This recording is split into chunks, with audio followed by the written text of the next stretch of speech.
Professora Júlia, então, eu queria avisar também a vocês, eu vou começar novamente. Primeiro, bom dia, meu nome é Vânia Ferreira, a gente está iniciando aqui a gravação da oficina, graças a Maria aí que nos ajudou aí. Muito obrigada, Maria.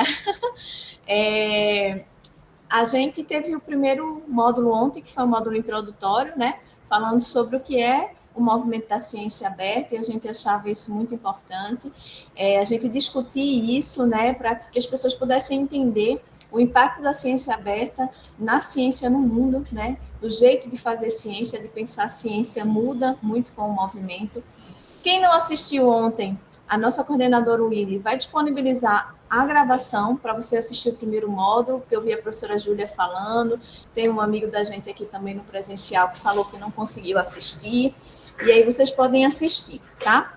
Essa é a primeira iniciativa de muitas, a gente sabe que esse trabalho é um trabalho de formiguinha, então teremos outras oficinas, como o Cleidiane falou ontem, não dá para a gente abordar tudo, o movimento de ciência aberta é muito grande, então por isso que a gente tratou a oficina conceitos introdutórios e recursos, porque é muita coisa, né? Eu vou mostrar alguns recursos para vocês, mas teria muitos, muitos outros para que eu pudesse mostrar, só que a gente tem que ir com calma, né? É muita informação, é um mundo novo. Eu sei que ontem, quando o Cleidiane falou, para algumas pessoas deve ter sido, assim, um impacto muito grande, né? De muita informação aí, mas a gente já tem feito, né? A gente já tem desenvolvido muita coisa dentro do movimento de ciência aberta e a gente talvez precise entender, né? Às vezes a gente precisa se achar nesse lugar aí, desse movimento, e às vezes a gente não se acha. A gente está cumprindo a obrigatoriedade, já não, eu tenho que depositar meu TCC no repositório da biblioteca, eu tenho que depositar minha tese, minha dissertação, eu fui submeter um artigo numa revista, ela disse que eu tenho que colocar os dados no repositório de dados, e você está fazendo tudo isso, mas não entende o que é, e o porquê disso, né? Então, a ideia da oficina foi justamente, né, que a gente começasse a falar sobre isso. Na UFRPE, a gente tem alguns projetos, né, de iniciativas do Movimento de Ciência Aberta. Muita gente não sabe, a gente vem discutindo a ciência aberta dentro do Sistema Integrado de Bibliotecas e com algumas pós e algumas coordenadorias há um bom tempo, desde 2012, quando o IBICT nos chama, e a gente quer que isso vire uma discussão que vá para além do CIB, que vá nas salas de aula dos professores, que vá na conversa com os alunos, que vá para as pós, que vá para as coordenações, né, que vá para o nosso corpo técnico, né, na UFRPE, que sempre está ali, né, cuidando dessa formação aí junto com os professores, com os docentes. Então, hoje eu vou iniciar, a minha parte é bem prática, né, é o que a gente já vem fazendo e a gente não entende muitas vezes como a ciência aberta. E aí eu vou mostrar um pouquinho para vocês, né, sobre o que é que a gente está falando. Eu não vou vê-los agora, mas o Willy está aqui, tá?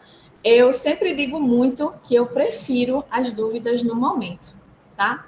Então, tá com dúvida, já pode ir falando aí que o Willy vai me informando, tá certo?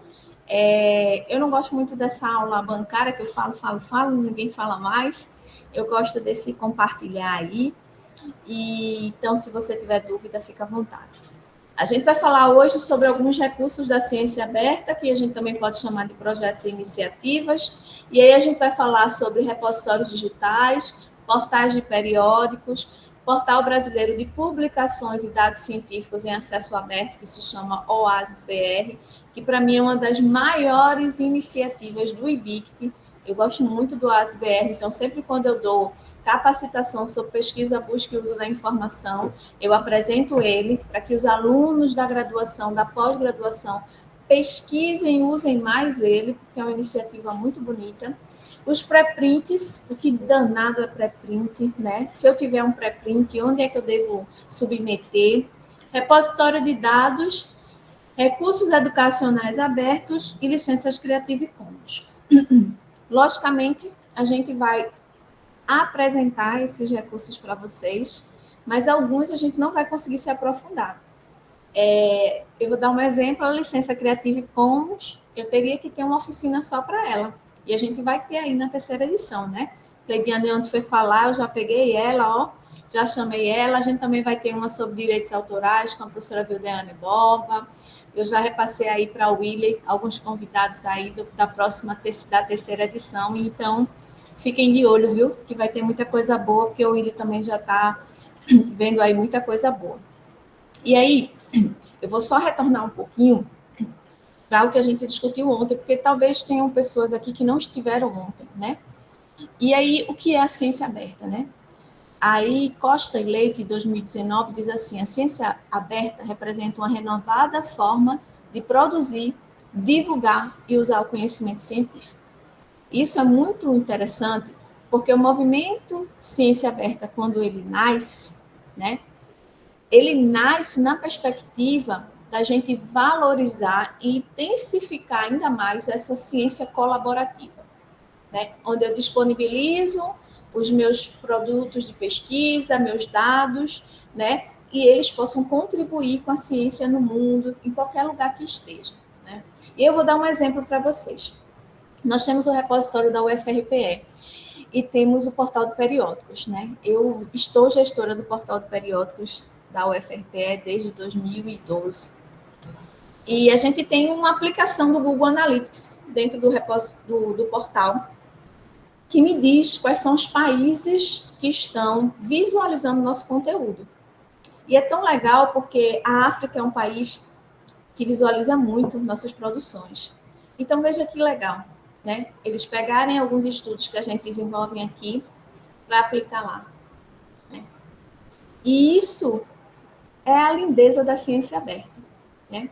Aí você me diz assim: ah, Vânia, mas aí eu vou estar dando tudo que eu pesquisei para que as pessoas possam usar e meus direitos autorais. Quando a gente começa a falar de ciência aberta na universidade, aqui na Rural a gente começa a falar em 2012, mas em outras universidades isso foi bem antes, as pessoas tinham uma preocupação muito grande com a questão dos direitos autorais. A ciência aberta, ela nunca foi, né, pensada para tirar direitos autorais de ninguém, ao contrário. Ela foi pensada para fortalecer, uma vez que ela trabalha na intenção de uma ciência colaborativa.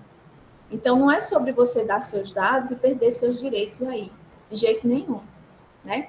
É sobre coisas que iam para o lixo, né? Quantos dados de pesquisa não foram para o lixo?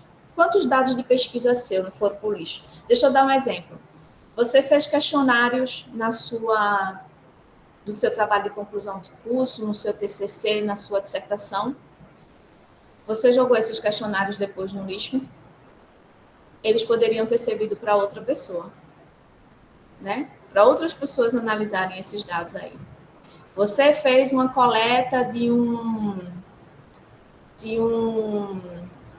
eu vejo muito pessoal das biológicas fazer isso, eu esqueci o nomezinho. Você fez uma coleta, né? Fez um estudo dessa espécie. Esse estudo que você fez, o processo todo da sua pesquisa, o que você coletou, o que você analisou. Depois que você publica esses dados, né? Você já publicou, sua autoria está lá.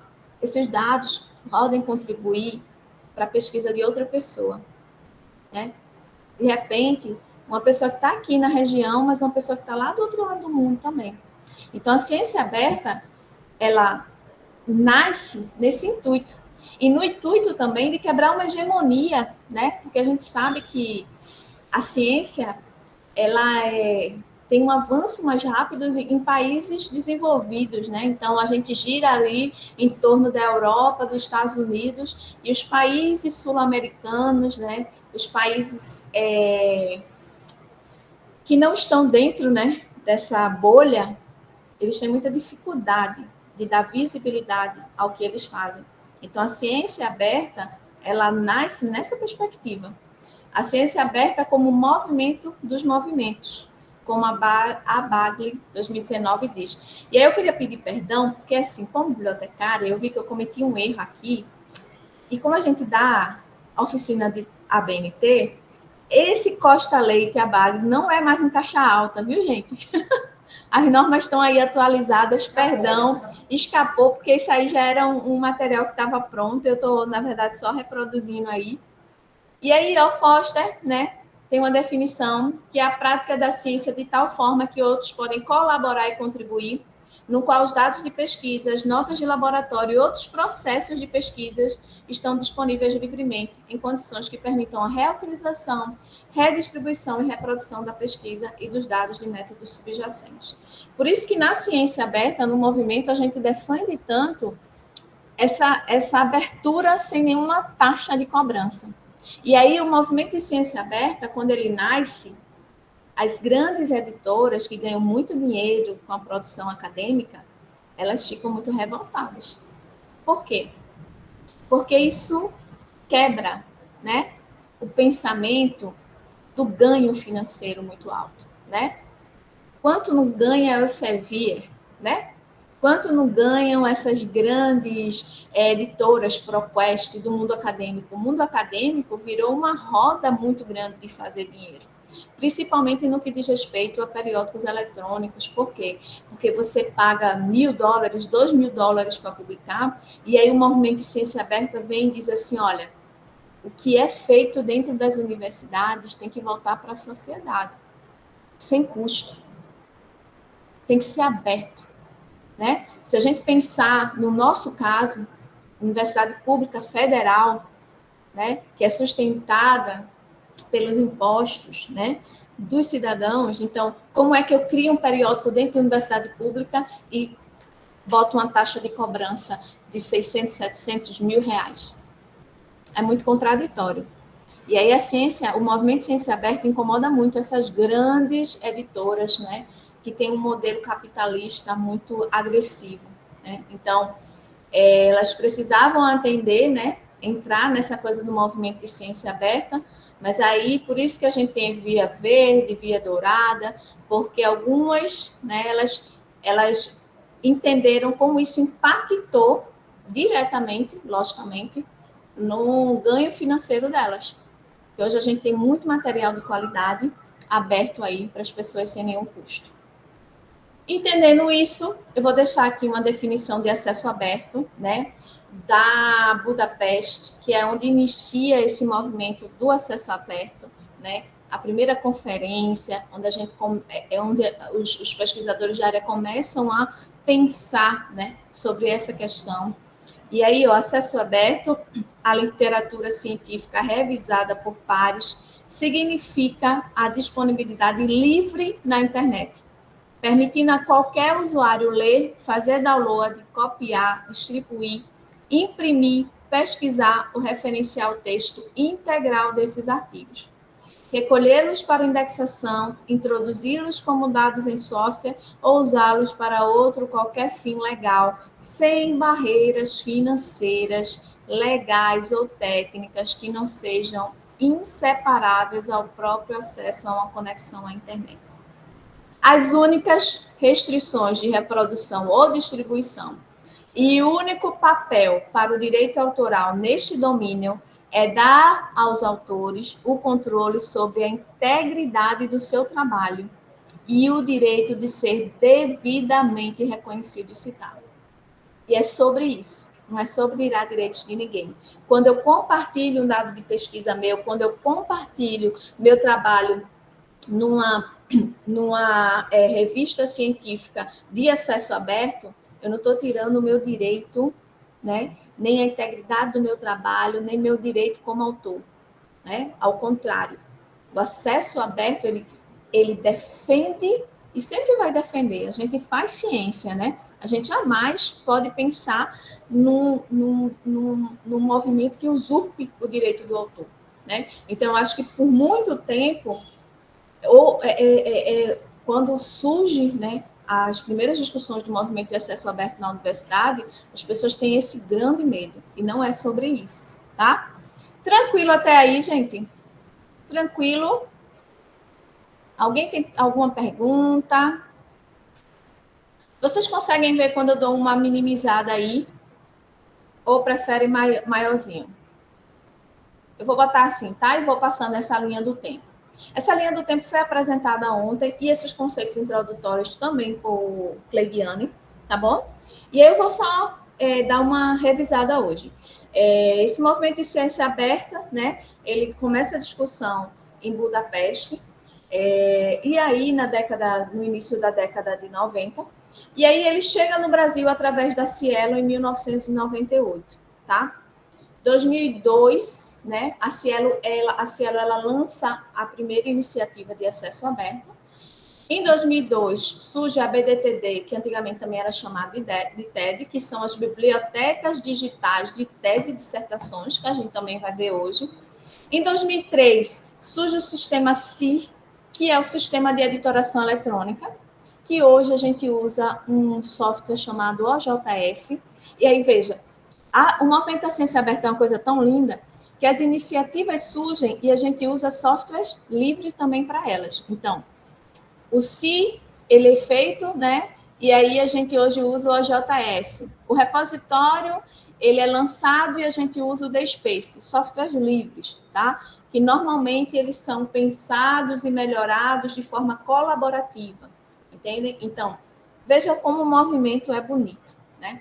Em 2005, é publicado o primeiro Manifesto Brasileiro de Apoio ao Acesso Livre. E veja, de 2005 para cá, a gente ainda precisa muito de oficinas como essa, de pessoas discutindo sobre isso, para que as pessoas entendam mais ainda o que é o movimento da ciência aberta, né? Aí tem um pulo aí para finalzinho de 2009, 2010, né? Que é o Memorando de Entendimento Brasil e Portugal, né? Eles desenvolvem uma parceria aí para o projeto, e aí surgem, né? A primeira Confoa, né? E aí é lançado o Oasis BR, que é esse portal que eu vou falar hoje. Na segunda Confoa, o Diadorim, que a gente não vai apresentar hoje porque é muita coisa, então peguei uma seleção, mas numa próxima a gente apresenta. No terceiro, lá, referência. Aí o quarto, quinto Confoa, novas versões do Oasis, BDTD e TED. No sexto Confoa, Deposita. No sétimo, aí tem o Manifesto Brasileiro de Dados de Pesquisa, depois do sétimo aí, tá? Então, vejam, isso não é uma realidade só no Brasil, como eu disse a vocês, é uma realidade no mundo. Mas veja como o Brasil vem discutindo isso há muito tempo, tá? E, logicamente, a gente precisa discutir mais ainda para que a gente veja, de fato, né, o impacto dessa ciência aberta, as pessoas entenderem o que é a ciência aberta e discutirem sobre essa ciência aberta, tá? Tranquilo até aí? Agora eu vou falar um pouquinho da ciência aberta na UFRPE, tá? Como é que a gente começa a discutir isso, né? Como é que a gente começa a implementar isso, né? E aí a gente tem aí um pouquinho antes, tá? Eu acho que eu errei aí em 2015, mas a primeira iniciativa na UFRPE, depois eu vou corrigir aí, viu, gente? Foi a Biblioteca Digital de Tese e Dissertações, que é o TED, a gente chamava de TED, tá? E essa Biblioteca Digital de Tese e Dissertações é uma ferramenta online que disponibiliza todas as teses e dissertações defendidas na UFRPE, tá? Então, eu tenho os programas, desculpa, viu, gente? Eu tenho os programas de pós-graduação. A Biblioteca Digital de Tese e Dissertações dá muito certo, por quê? Porque no Brasil, a gente precisa de obrigatoriedade para as coisas darem certo. Então, a CAPES lança, né, uma resolução dizendo que todo aluno de programa de pós-graduação que defender sua dissertação ou tese, que não tenha nenhuma patente ou inovação tecnológica para registro, ele tem que disponibilizar sua tese de dissertação em conteúdo integral dentro da BDTD. E aí dá certo, porque a pessoa só recebe, né, o diploma depois que disponibiliza. Então, a Biblioteca Digital Tese e Dissertações, ela dá certo demais, demais, demais. E a gente tem hoje, até hoje, nossa Biblioteca Digital de Tese e Dissertações da UFRPE. Em 2012, porque aí, veja, a BDTD UFRPE é bem anterior. Eu acho que eu peguei a data da resolução da BDTD da UFRPE. Ela é criada bem antes, mas aí em 2015 o Conselho Universitário reconhece ela, tá? Através de resolução. Mas aí depois eu vou atualizar esse dado aí, me desculpe. Em 2012, a gente estava com a gestão de Maria Wellington, que eu acho que a maioria de vocês conhece, é a nossa bibliotecária aqui, né? Está na OAD ATEC, mas ela foi nossa gestora por um bom tempo e foi maravilhosa. E aí, em 2012, ela recebe um convite do IBICT, e esse convite era qual? O IBICT, ele fez vários enxovais, que era tipo um servidor para a universidade implantar o repositório e o portal de periódicos da instituição. E aí ela solicitava ao sistema de bibliotecas que enviasse um bibliotecário e um técnico de TI, tá? E aí nós fomos, né? Lá a gente recebeu esse servidor. Infelizmente a gente não teve nenhuma capacitação, mas aí a gente voltou para Recife com as diretrizes e o IBICT tinha pedido assim, ó, coloca os dois no ar. Só que a gente precisa fazer as coisas com planejamento, né? Então, a gente tinha uma necessidade enorme aqui na Rural, porque o que é que acontecia? Nós só tínhamos 2 periódicos, esses periódicos eram impressos, a gente estava com dificuldade, né, de estrutura, de recursos, na verdade, para a impressão desses periódicos, e o mundo já estava falando e vivendo o periódico eletrônico há muito tempo. Então, a gente, enquanto o sistema, gestão do sistema CIB, decidiu primeiro colocar o portal de periódicos da UFRPE no ar. Então, em 2013, lançamos o portal de periódicos, tá? E aí tínhamos 3 periódicos, hoje são 13, tá? E a gente lança aí o portal de periódicos, capacita todos os editores, cria os projetos editoriais, pensa regimento com os editores, e assim a gente vai crescendo ano após ano. Terminado isso, em 2016, a gente volta para o projeto lá e planeja o repositório, lançar o repositório institucional. O repositório institucional é lançado. Aí, veja, a gente já tinha a Biblioteca Digital de Tese e Dissertações, que a gente tem até hoje, que é outro recurso, e a gente lança mais um, que é o repositório institucional. O repositório institucional é lançado, a primeira coleção do repositório institucional é um periódico antigo, né, da casa, chamado Caderno Ômega, que, embora seja antigo, ele era muito utilizado, então a gente estava muito preocupado com a qualidade, né, e a manutenção desse acervo. Então, todo esse acervo foi digitalizado, a gente passou ao CR para ele se tornar pesquisável, a gente tratou toda essa documentação e disponibilizou todos os cadernos ômegas que a gente tinha numa coleção de memória dentro do repositório. Um pouquinho mais para frente, sai uma resolução do INEP, eu não lembro se foi 2017 ou 2018, se alguém lembrar aí, pode falar no chat, dizendo assim, que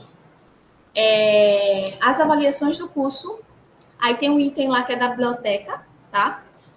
Que os trabalhos de conclusão do curso devem estar no repositório de acesso aberto, de livre acesso, para todas as pessoas. E aí, como a obrigatoriedade no Brasil dá muito certo, a gente começou a trabalhar isso aí na instituição, receber os TCCs e incluir no repositório, tá? O repositório ele tem uma interface bem simples. Entrou uma nova gestão aí, eu acho que foi em 2000 eu não lembro mais se foi 2019, 2020, e entrou aí o bibliotecário Bruno, uma equipe muito boa, com o Sivaldo, deram uma cara nova, fizeram uma pesquisa para batizar esse repositório, hoje ele se chama Arandu, é uma interface muito bonita, eu sempre parabenizo muito os meninos, e aí hoje a gente tem uma coleção muito grande, né, dos trabalhos de conclusão de curso, tá? Dentro do repositório, e aí um trabalho muito grande aí de Ana, de Alexandra, que estão sempre ali colocando, né, incluindo esses trabalhos. Quando o MEC chega para fazer a visita, um dos itens é justamente a visualização desses trabalhos no repositório, então a gente tem como apresentar isso e atender. E essas são as iniciativas do Movimento Ciência Aberta que a gente tem hoje na UFRPE, tá? A Biblioteca Digital de Tese e Dissertações, o portal de periódicos e o repositório institucional. E para a gente é muita alegria, né, falar sobre isso, porque quando a gente começa a discutir isso, mas também a trazer na perspectiva de produtos, de recursos, de projetos, né? Então, foram projetos que demandaram tempo e muita qualificação da equipe toda, tá? E aí eu vou começar pela Biblioteca Digital de Tese e Dissertações, tá bom? Por quê? Porque ela é a primeira em todas as instituições do Brasil. Eu estou tentando deixar no modo que fique bom para todo mundo, mas ele não está me deixando muito, não. Ele ou ele bota muito ou ele bota pouco. Vou deixar assim, que eu acho que dá para vocês verem. Já dá para você, né? Tá, né? É. Acho que dá para ver. Dá para ver? Pronto.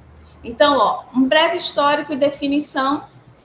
A Biblioteca Digital Brasileira de Tese e Dissertações é a primeira iniciativa depois da Cielo, tá? Do IBIC.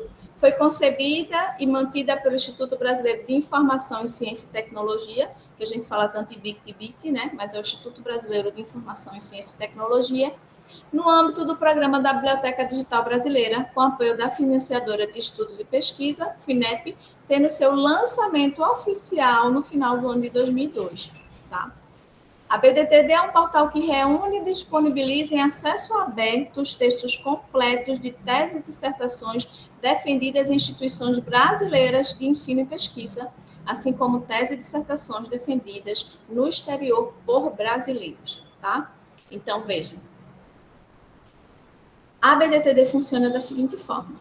O aluno termina seu mestrado, seu doutorado, ele, depois da defesa, tem um tempo para fazer as correções e atender aos critérios de depósito dessa tese de dissertação no repositório, na Biblioteca Digital Tese de Dissertações, na BDTD, tá?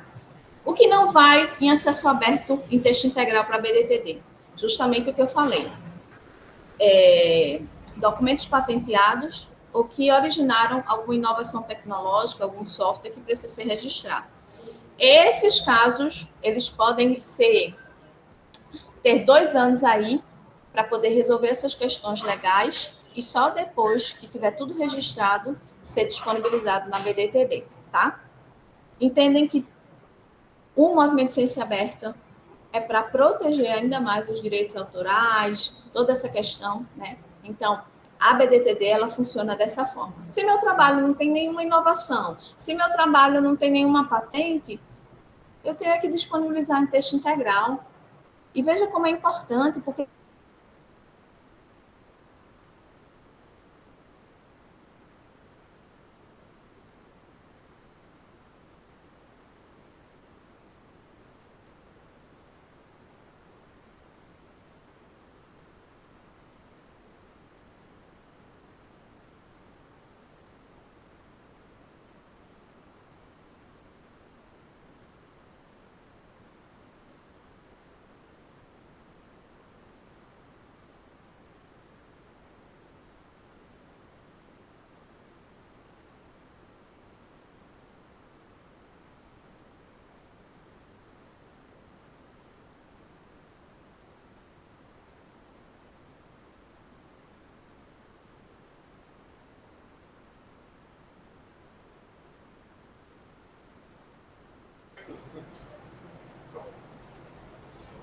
deixa eu ver aqui. Gente, eu caí, não foi? Tô toda machucada aqui. Brincadeira. Vejam, vocês escutaram até onde? Eu falar até onde? Me digam aí. Eu só percebi porque um colega nosso veio aqui falar.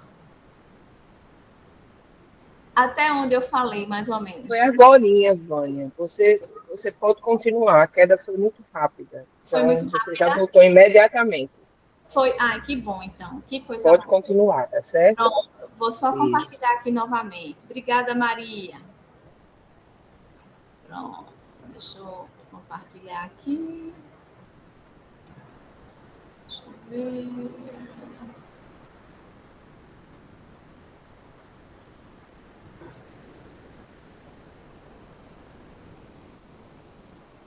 Pronto. Eu vou ficar assim, porque assim eu vejo. Vocês conseguem visualizar aí? Conseguem, né? Tranquilo?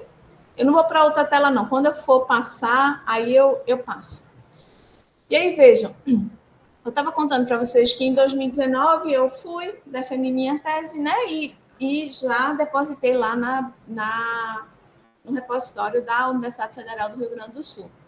Eu estava por lá, né, disse, vou fazer logo tudo e vou ficar logo livre. E aí, com um tempo, o repositório da Universidade do Rio Grande do Sul, que é o LUME, é um dos melhores repositórios do Brasil, ele tem um guiazinho de estatística de quantas pessoas visualizaram sua tese, de quantas vezes ela foi citada. Isso é muito legal, né? Eu acho que, porque também a gente, como é bibliotecária, a gente tem uma visão diferente, né? Eu tenho um carinho muito grande pela ciência aberta, porque eu acho que ela realmente facilita, né? E ela trabalha dessa forma colaborativa. E aí eu vi, mas a gente resolveu, o Cidane veio aqui e me ajudou. E aí foi muito legal, não pelos números, mas saber que, de alguma forma, seu trabalho está ajudando outras pessoas a construir o dele, né? Ou dela. A mesma coisa quando eu entro para analisar os dados do portal de periódicos aqui da UFRPE, nós só temos 3 periódicos qualis B e A, mas a gente tem um acesso muito grande, né? Porque há uma temática de interesse muito grande por alguns pesquisadores da África, né? Sobre as questões que são desenvolvidas e trabalhadas aqui na rural. E não só na África, né? A gente tem países da América do Sul que sempre estão visitando lá, né? Fazendo download. A gente tem alguns pesquisadores nos Estados Unidos, na Inglaterra, e a gente consegue visualizar tudo, porque o Google Analytics, ele funciona, né? Ele dá para você os países e ele dá em tempo real. Então, às vezes, eu estou lá analisando os dados e eu vejo em qual país a pessoa está pesquisando. Isso é muito legal, né? É a ciência aberta na prática. Então, isso é importante. Então, quando eu compreendo isso, né? E deposito minha tese, minha dissertação, eu sei que ela vai estar sendo lida. E aí, veja, tem a questão da visibilidade acadêmica, né? Vamos pensar direitinho? Quem aí é 40 a mais, não precisa dizer a idade, eu sou 40 a mais. E aí, ó, eu lembro como se fosse hoje a gente tendo que ir na biblioteca, né? Às vezes eu queria tanto uma coisa, né? E eu tinha que ir na biblioteca, né? A gente tinha aí o serviço de comute, que há muito tempo funciona. A gente tem uma gestora do serviço de comute aqui na Rural. Eu acho que ainda é Ana, né? Ana é maravilhosa. Inclusive, no meu doutorado, eu aperrei muito ela, que eu fazia, Ana, eu preciso disso. E Ana respondia em 5 minutos. E a gente tinha um comute que facilitava muito. Mas eu acho que até para quem é do comute hoje, a ciência aberta ajuda bastante. Né? Então, veja, hoje eu não preciso me locomover geograficamente, né? Eu tenho muitos recursos, né, disponíveis, né?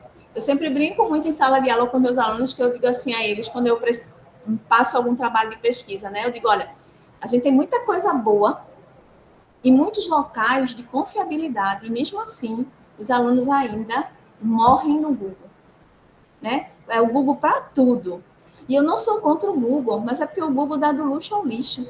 E às vezes a gente tem uma excelente base de dados, tem recursos de ciência aberta dentro da instituição, e a gente, às vezes, não usa porque não conhece, eu entendo, mas às vezes conhece e não usa. Porque no navegador é tudo mais fácil, né? Mas às vezes nem tudo tem qualidade. Então, quando eu deposito esse meu trabalho, né, a BDTD, além de ser um projeto de iniciativa de acesso aberto, para fortalecer essa ciência colaborativa, ela é uma importante fonte de informação. Quando a gente vai dar as capacitações de pesquisa, o busca e uso da informação nos programas de pós-graduação, na graduação, a gente mostra a BDTD como uma fonte de informação muito importante, porque, vejam, as teses e dissertações ali passaram por avaliação por pares, por bancas, né? Por bancas que verificaram aquele conteúdo e deram credibilidade científica àquele conteúdo. É diferente se eu pego qualquer documento no Google, né? Então, isso é muito importante, tá certo? E aí, ó. Eita. Deixa eu só ver aqui. Se ele vai para mim sem eu. Não consigo. Peraí, deixa eu só passar ali, tá, gente? Que aí eu fico olhando vocês daqui também. Pronto. Essa daqui é a nossa biblioteca digital de tese e dissertações, tá bom? Eu vou clicar aqui, vou dar um endereço a vocês. Espera só um minutinho, que ela tá abrindo. Eu coloquei no chat. Tu colocou? Pronto, Ilha é demais. Eu não sei se eles vocês conseguem ver, né? Tu consegue ver daí, né, Will? Não, você tá vendo só um link, né? Deixa eu compartilhar a janela toda, tá certo? Eu vou compartilhar a janela toda aqui, rapidinho com vocês, que aí fica mais fácil. Pronto. Pronto. Vocês estão vendo aí agora, né? Pronto. Essa é a nossa biblioteca digital de tese e dissertações, tá certo? Até hoje é o nosso recurso. Então, se você quer acessar as teses e dissertações da Universidade Federal do Rural de Pernambuco, você entra nesse endereço. A BDTD da gente não está dentro do repositório. São 2 recursos à parte, tá certo? Então, se eu venho aqui, ó, navegar por, aí ela vai me mostrar aqui as comunidades e coleções. A biblioteca digital e o repositório, ele funciona muito assim, com comunidades e coleções. E aí, o que foi que aconteceu? Logo no início, quando se lançou a BDTD, o próprio repositório, a gente analisava a hierarquia da própria instituição, né? E, no caso da BDTD, os programas de pós-graduação, e separava de acordo com as unidades acadêmicas, a sede e as unidades acadêmicas que a gente tinha. Isso aconteceu em várias instituições. Então, aqui, ó, tem uma sede campus, a UFRPE, que é onde nós temos os maiores programas de pós-graduação, né, o maior número de programas de pós-graduação. A gente tem a UADATE, que é a Unidade Acadêmica de Educação à Distância, a Unidade Acadêmica de Garanhuns, que hoje em dia é o FAP, mas a gente tem aí essa memória, né, de quando ela era a nossa unidade acadêmica e de todas as teses e dissertações que foram defendidas lá. Serra Talhada, que é a nossa outra unidade acadêmica, e a Unidade Acadêmica do Cabo de Santo Agostinho, tá? Então, ó, aqui eu tenho todos os programas de pós-graduação, tá certo? Então, eu tenho aqui, ao lado, são os números de documentos que a gente tem, tá certo? Então, eu posso ver aqui, ó, quantas a gente tem, ó. A gente tem muito de recursos pesqueiros e aquicultura, tem muito de zootecnia, né? 415 de zootecnia, um número bem grande, né? Então, ó, eu posso entrar por aqui, se eu quiser, né? Eu posso vir por aqui, ó, e entrar, e ele vai me dar todas as teses e dissertações defendidas, né, nesse programa, tá? Então, eu posso fazer a pesquisa por data de defesa, autor, orientador, título, assunto, áreas do CNPq, departamento, programa de pós-graduação, tipo de documento, porque se eu clicar em tipo de documento, ele vai dizer assim, ó, nesse programa só tem dissertação, tá? Aí eu vou clicar aqui e vai aparecer todas as dissertações. Se esse programa tivesse dissertação e tese, ia aparecer dissertação e tese, tá? Se eu clicar em qualquer uma aqui, ele vai abrir para mim, tá certo? Vai dar os metadados, que a gente chama isso aqui de tipo, autor, título, a gente chama de metadados, tá certo? E aqui ele vai dizer assim, ó, baixar ou abrir, pré-visualizar, tá certo? Então, ele permite que eu faça o download. Se essa dissertação tivesse alguma patente ou alguma inovação tecnológica em processo de registro, o que é que ia acontecer? Ela ia só me dar os metadados, ia ter um aviso aqui que essa obra estava embargada. E aí, quando você vê embargo, é porque ela está nesse processo aí de 2 anos para a patente, ou se não, o registro do recurso, tá certo? Eu acredito que ainda sejam 2 anos, eu não tenho certeza, mas qualquer dúvida pode procurar o pessoal do setor, que eles são super competentes. E aí, se eu quiser pré-visualizar, ela vai abrir para mim aqui, ó, o documento completo. E aí, veja que legal, né? A questão do acesso aberto facilitando e quebrando as barreiras geográficas, né? Quebrando as barreiras geográficas, dando visibilidade, porque uma vez que eu torno isso disponível para pesquisa em amplo acesso, as pessoas vão ter conhecimento, né, da minha produção científica e vão poder ler, citar, fazer uso disso, né? Então, veja como uma coisa está diretamente ligada à outra. Hoje a gente fala muito sobre índice H de autor, sobre visibilidade, né, da produção científica dos pesquisadores, e isso está ligado também a essa disponibilização desses documentos desses autores, dessas citações desses autores por aí, tá bom? Tranquilo até aqui, gente? Vocês conseguiram entrar aí? Alguém conseguiu entrar aí na BDTD da gente, visualizar? Aqui na página inicial, eu também consigo colocar um tema que eu quiser, tá? De repente, eu quero agroecologia e venho aqui pesquisar. Aí vai aparecer tudo, né, que foi defendido sobre agroecologia, tá certo? Então, ó, tenho dissertações aqui sobre agroecologia, tá? Se eu voltar lá, eu vou botar aqui zoonoses. E aí eu vou pesquisar, tá? E aí eu tenho aqui, ó, 38 documentos que deve estar indexados sobre zoonoses aqui. Eu tenho no título, eu tenho nos assuntos, e aí eu tenho tese, tá vendo? E dissertação, tá?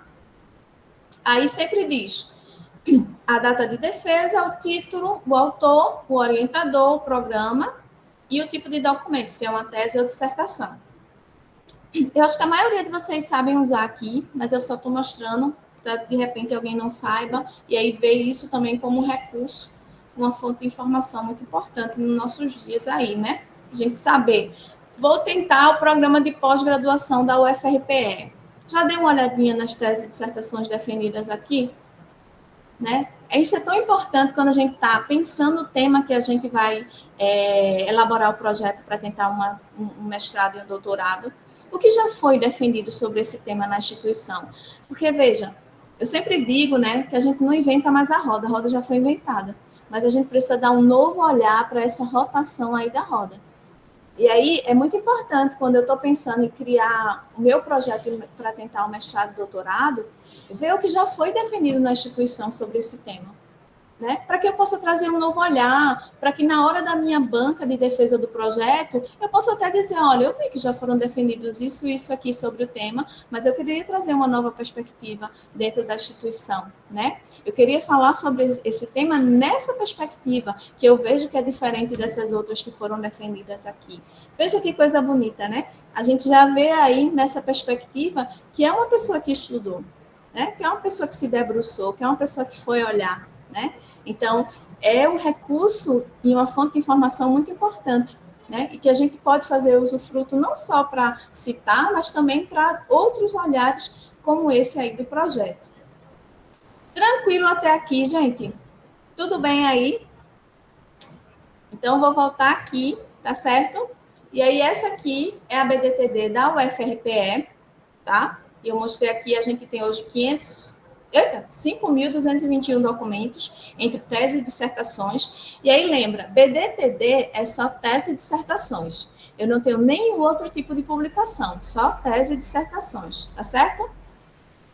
E além dessa, eu acho que não foi aqui. Ah, desculpa, eu queria mostrar essa daqui, ó, que é a Biblioteca Digital de Teses e Dissertações do IBICT. Faltou dissertações aqui, tá? A Biblioteca Digital de Teses e Dissertações do IBICT, ela funciona da seguinte forma, ela vai abrindo aí, e aí vocês vão visualizar, tá? Ela coleta de todas as BDTDs, né, das instituições, tem um mecanismo chamado do Harvest, ela coleta o que essas instituições publicaram e traz para a Biblioteca Digital de Teses e Dissertações do IBICT. É como se a BDTD do IBICT fosse nosso grande portal. Ele pega tudo que foi publicado na BDTD da UFRPE, na BDTD da UFPE, na BDTD da UFRN, e ele coloca tudo aqui na BDTD do IBICT. Logicamente que, às vezes, você vai pesquisar algo aqui na Rural, que já foi publicado, mas você não consegue achar na BDTD do IBICT, porque esse mecanismo do Harvest, ele leva um tempo.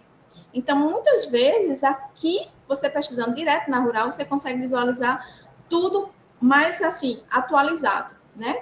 E na BDTD do IBICT, ele leva um tempo para essa coleta aí. Então, às vezes, nem tudo que está aqui está lá, mas isso é por causa do tempo de coleta. tá? Então, ó, essa é a BDTD do IBIT, né? Ela congrega aí 163 instituições, né? 771.017 dissertações, 309.272 teses e tem 1.080.289 documentos ao todo. É muita coisa, né? E aí, sempre quando a gente apresenta os recursos de fontes de informação na nossa oficina, a gente apresenta a BDTD também. Porque, às vezes, eu quero ver o que foi defendido na UFRPE, mas, às vezes, também eu quero ter uma visibilidade do que foi defendido sobre aquele tema no Brasil. Né? Isso é tão importante, esse levantamento, né? O que foi defendido? É péssimo você chegar numa banca de projeto, né? De avaliação de projeto de programa de pós-graduação e o pessoal com muita experiência já dizer assim, olha, mas isso aí já foi defendido. Inclusive, tem uma pessoa lá no Rio Grande do Sul que defendeu o ano passado. Eita, acaba com a gente, né? Chega as pernas e enfraquece. Mas veja como é importante, né? Então, eu consigo ter essa visibilidade. E aí, se eu botar aqui zoonoses, eu estou falando muito zoonoses, porque a gente dá umas atividades aqui com o pessoal da medicina veterinária, e aí a gente fica com isso na cabeça, né?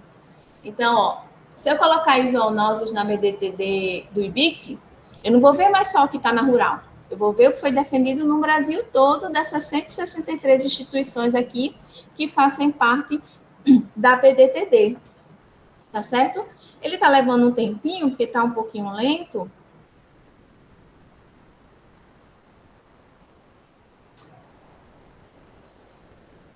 Então, ó, eu tenho aí 2014 documentos falando sobre zoonoses.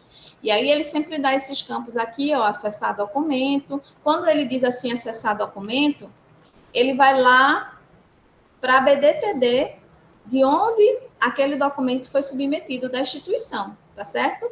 Aqui é a Universidade Estadual PG, gente. Eu não lembro o que é PG. Deixa eu ver aqui. Ponta Grossa. Pronto. Então, ó, eu tenho um documento, tenho os metadados e visualizar e abrir aqui o documento como um todo, tá certo? Então, eu tenho acesso aí, é uma tese, né? Eu tenho acesso, tá? E aí, a gente fala que a BDTD do IBIC, ela funciona como um portal, porque ela justamente remete esse link para onde aquele documento foi submetido, que é a instituição dele, tá?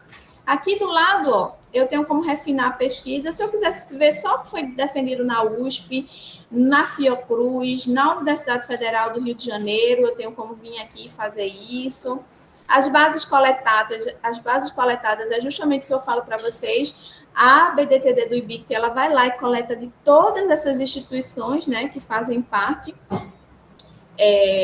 da rede, né, da BDTD, né, da Biblioteca Digital. Então, eu tenho aqui, ó, tem o FRN aqui, ó, que da nossa amiga Cleidiane, eu tenho aqui, ó, o FPE, tá certo?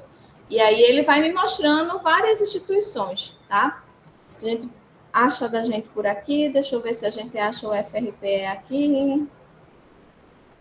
Eu não sei se eu já passei, viu, gente? Mas deixa eu ver.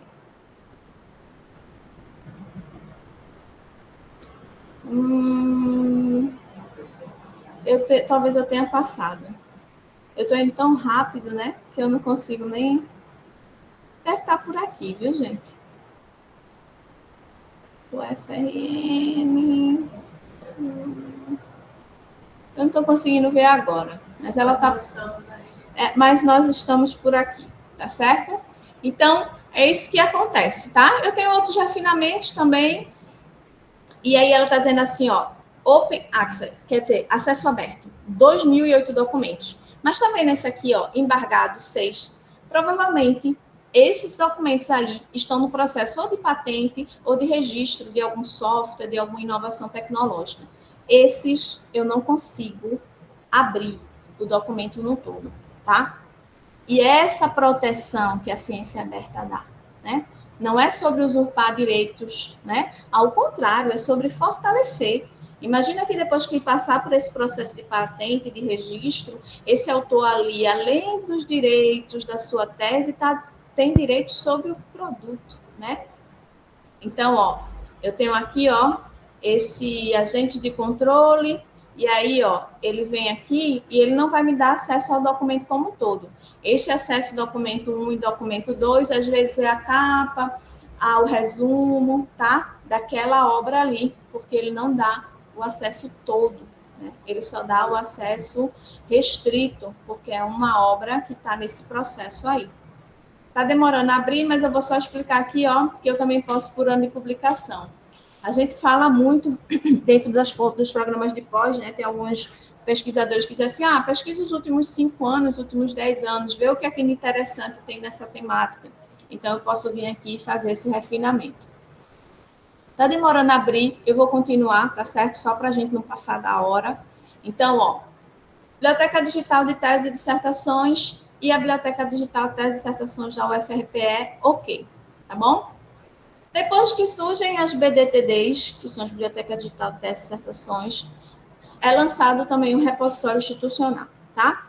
Os repositórios institucionais, que a gente chama muito de RI, além dos repositórios institucionais, a gente tem repositórios temáticos, repositórios digitais, mas nas instituições de ensino superior, a gente, no início, né, fala muito sobre o repositório institucional. São entendidos hoje como elementos de uma rede ou infraestrutura informacional de um país ou de um domínio institucional, destinados a garantir a guarda, preservação em longo prazo e, fundamentalmente, o livre acesso à produção científica de uma dada instituição. No nosso caso, na UFRPE,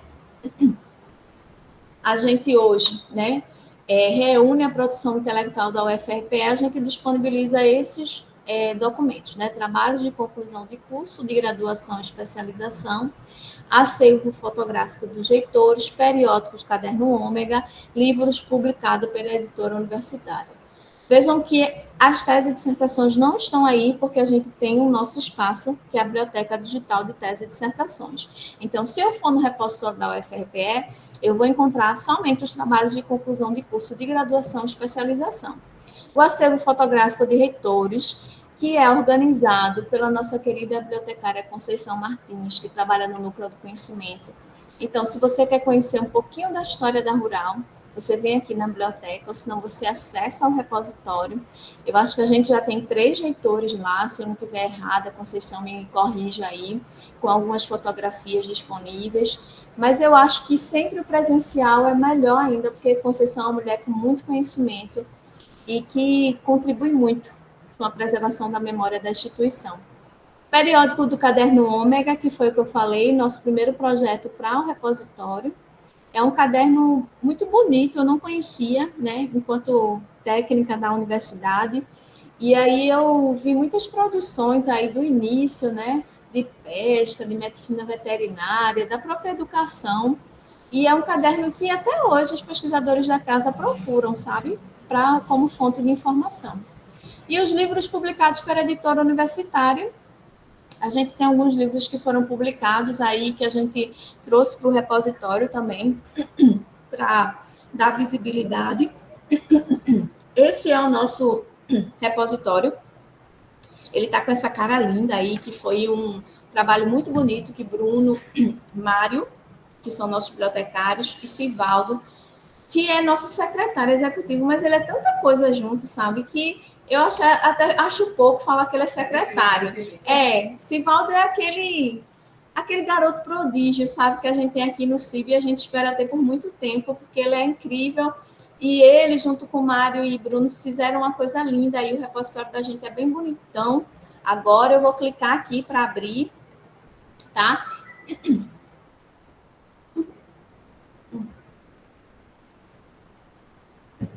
Esse é o repositório. Ele tá acessível em Libras aqui, ó. Cadê Patrícia, por Deus, né? Que sempre está por aqui também, né? É o repositório institucional da Universidade Federal Rural de Pernambuco. Tem essa cara bem bonita aqui. Então, aqui, ó, eu tenho as comunidades e coleções. Então, se você vier aqui, você vai ver ó, o que é que a gente tem na sede, o que é que a gente tem na UADTEC, Serra Talhada, Garanhuns, como eu disse a vocês, embora seja o FAP hoje, a gente preserva essa memória de quando era a nossa unidade acadêmica. Cabo de Santo Agostinho, nossa unidade lá em Belo Jardim, que ainda não tem nada, mas futuramente terá. Nossa memória, que é nosso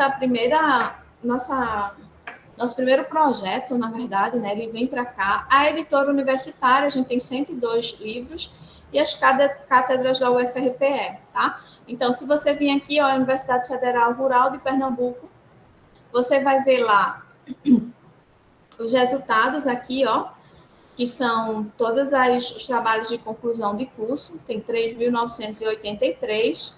Se você vier aqui em comunidades e coleções, ele diz assim, ó, graduação, tá vendo aqui onde eu cliquei? Comunidades e coleções, graduação sede. Eu quero ver as graduações, né? Então, ele vai dizer aqui, ó, bacharelado em agroecologia, em agronomia, se eu quero ir específico para o meu, né? Então, ele vai dizendo aqui, ó, quais são, veja como a agronomia tem muito, ó, o pessoal de agronomia, né?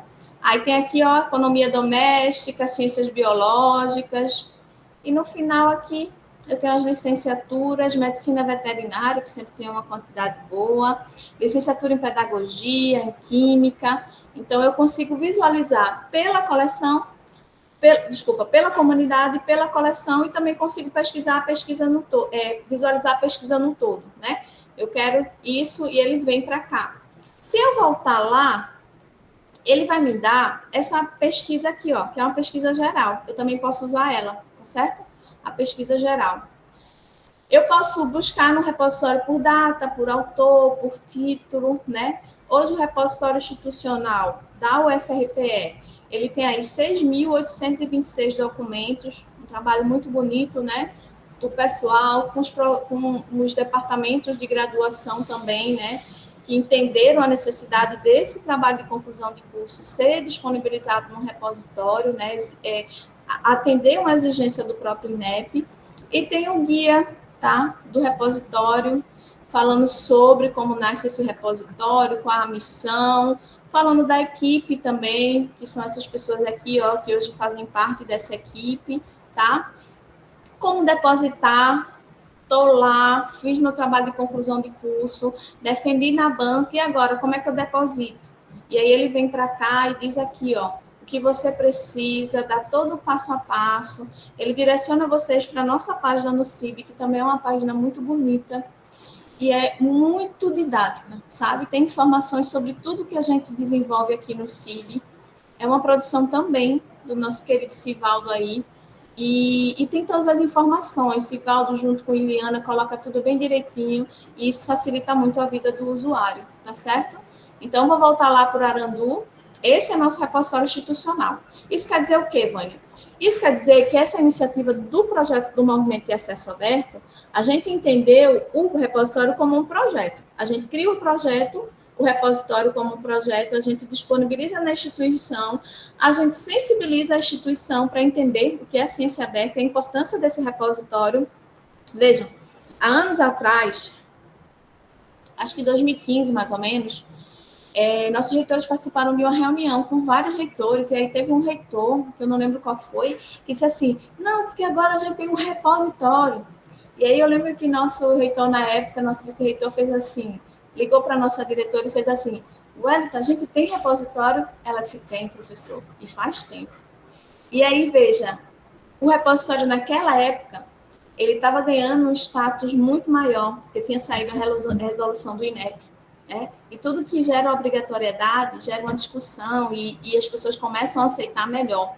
Então, toda a produção, diferente da BDTD, que eu só tenho tese e dissertação, o repositório é para reunir, organizar e disponibilizar a produção científica da instituição.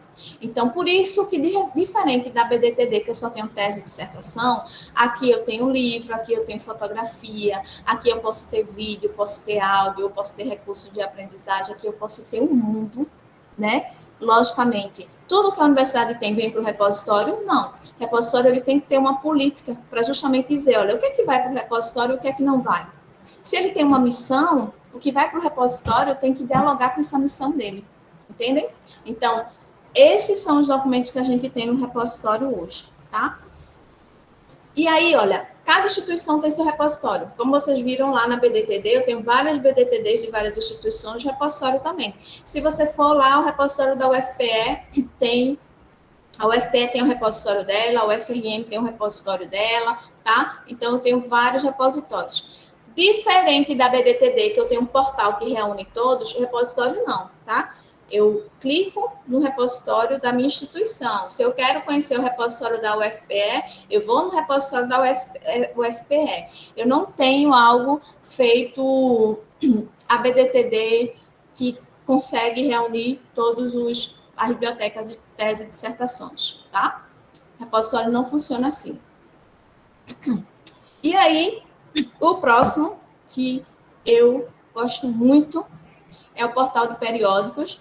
Deixa eu só beber uma aguinha. Alguém tem pergunta, gente? Eu tô achando vocês muito calados. Tá muito ruim, é?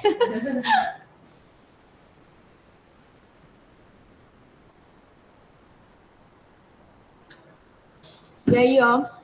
Desculpa, viu? Eu tenho aí o Não portal... tá ruim não, Sônia, tá excelente, viu? Oh, meu Deus. Você é Obrigada. fantástico. Então, ó. Eu tenho aí o portal de periódicos.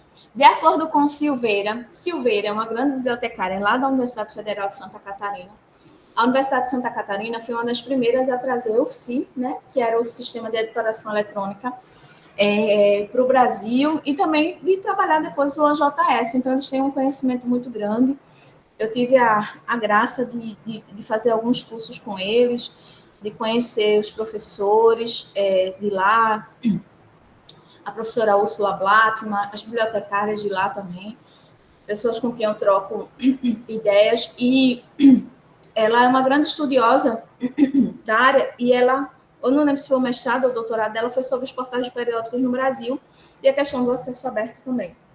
E ela diz assim, o portal de periódicos é definido como um conjunto de periódicos científicos de diferentes áreas que seguem padrões de qualidade nacionais e internacionais filiadas a uma instituição, com serviços especializados para atender as demandas de informação das equipes editoriais e leitores, promovendo as funções da comunicação científica e os princípios do acesso aberto à informação.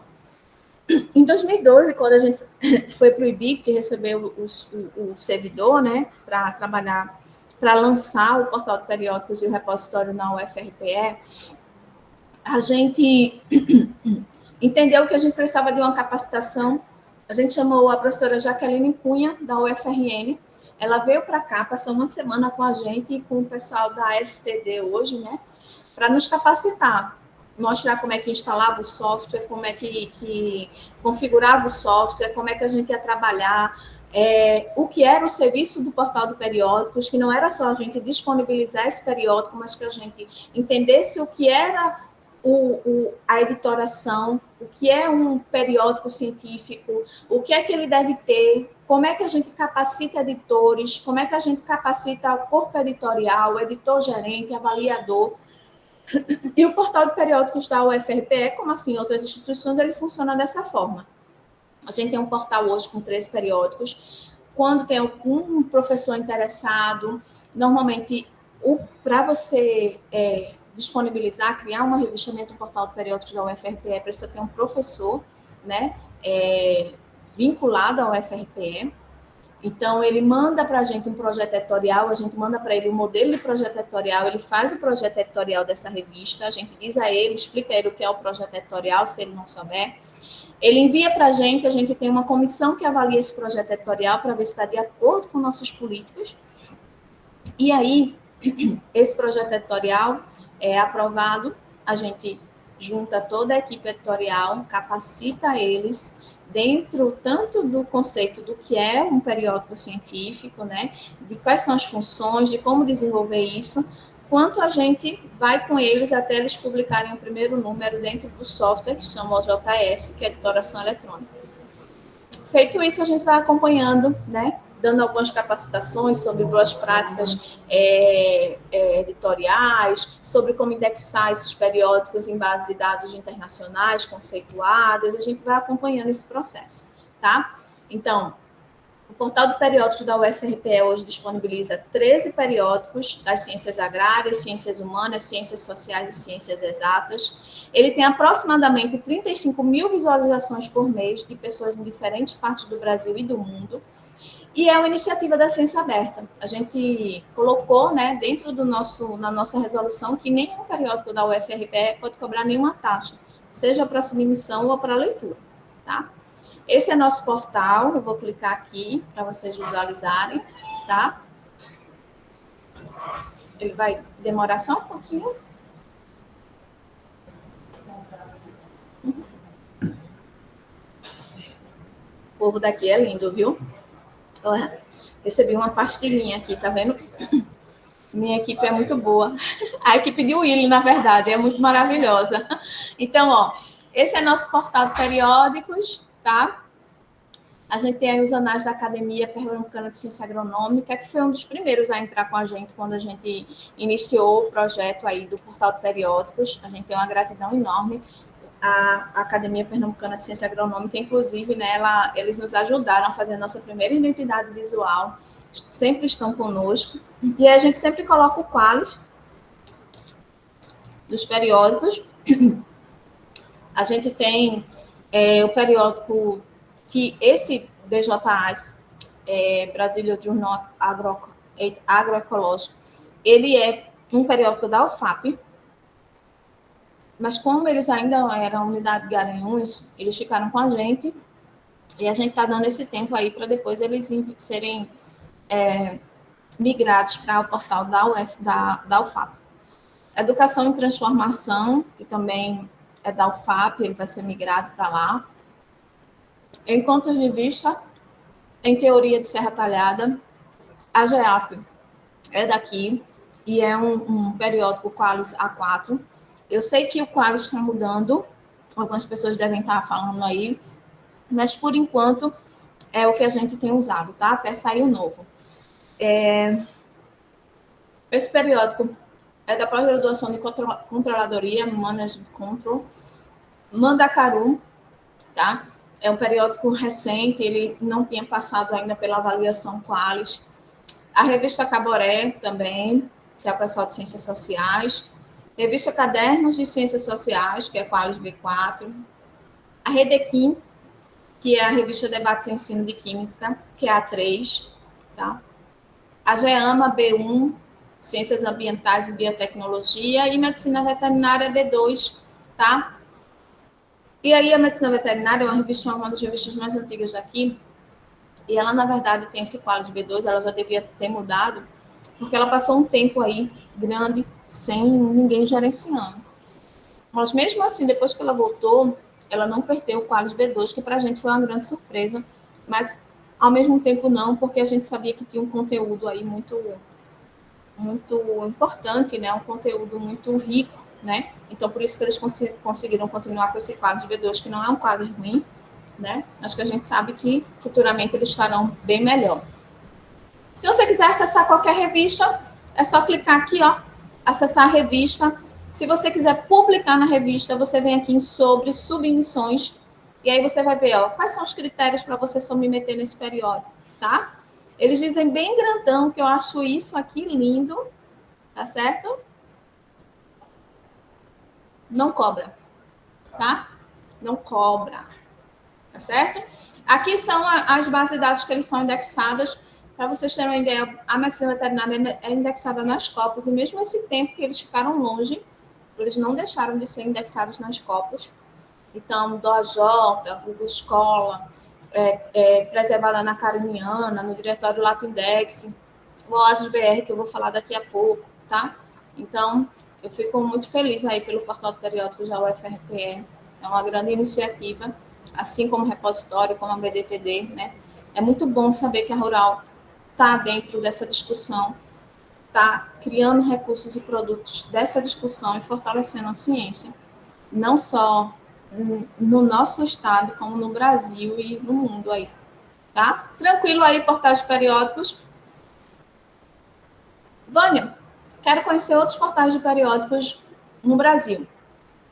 Vejam, isso é uma lista da Rede Cariniana. A Rede Cariniana é uma rede do IBIT que trabalha preservação digital.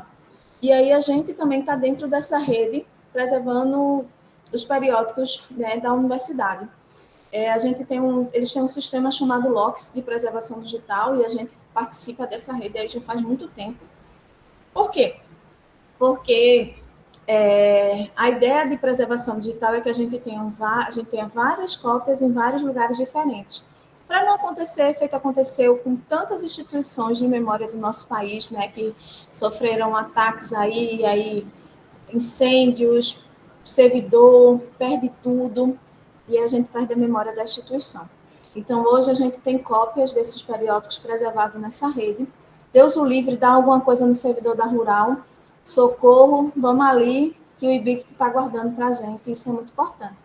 Então, essa lista são os portais que são preservados nessa rede, mas existem muitos outros portais, tá? Mas aí eu quero saber alguns. Então, você pode vir aqui, ó, clicar nessa lista. Aqui, ó, e tem, ó, portais do Centro-Oeste, e diz se ela é pública ou privada, tá? Nordeste, tá certo? Eu vou mostrar a gente aqui, porque aqui eu acho a gente normal, viu? Ó a gente aqui, ó, tá vendo? Norte, Sudeste, tá vendo? Sul. Então, eu tenho aqui, ó, os portais que são preservados, os periódicos, né, dos portais que são preservados na rede careniana, tá? Vou voltar lá. Vou para o Oasis BR, que é uma das iniciativas que eu mais gosto. Deixa eu só fechar aqui, que eu estou com muita janela aberta. Tá? Bom, o Oasis BR é um portal brasileiro de publicações e dados científicos em acesso aberto. É uma iniciativa do Instituto Brasileiro de Informação em Ciência e Tecnologia.